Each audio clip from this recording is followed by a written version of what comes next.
Previously on Critics Court.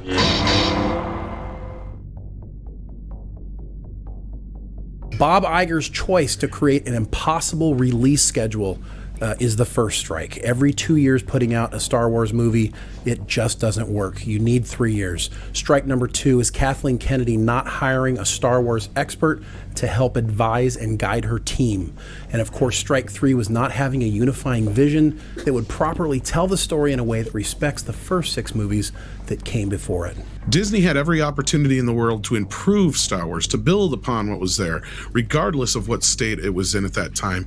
Instead of building upon and nurturing it, it decided to malnourish it, bleed the blood dry, and leave it to die a riddled, dead mess, where today a Star Wars show or movie cannot even muster enough energy to get people excited on Disney Plus. And we are sadly at this point where they're just basically cutting pieces off the corpse and selling it to us. They intentionally went against George Lucas's intended vision for the sequel trilogy. Kathleen Kennedy herself has said that we're not here to appease to 50-year-old fans. It may be second-degree murder, or however you want to put it.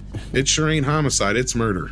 The idea that the Disney was willing to stir controversy as a PR move to try to make money is not negligence, it's a business strategy. If they had at least pulled it off, so I mean, if they wanted the Force to be female, that's fine, but the problem is they turned Rey into a Mary Sue. The reason why the Force is female is because half of the population is female. And they know that the majority of the excited people about Star Wars are male. And so they already said, hey, we already got those assholes. We already got them.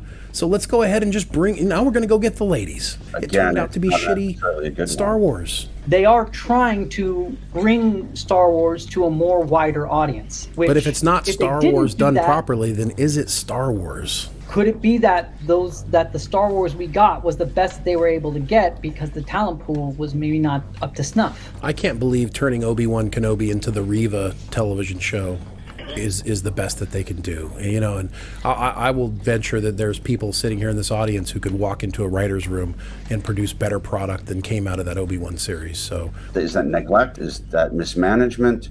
Or is it just bad decisions? But isn't bad decisions mishandling?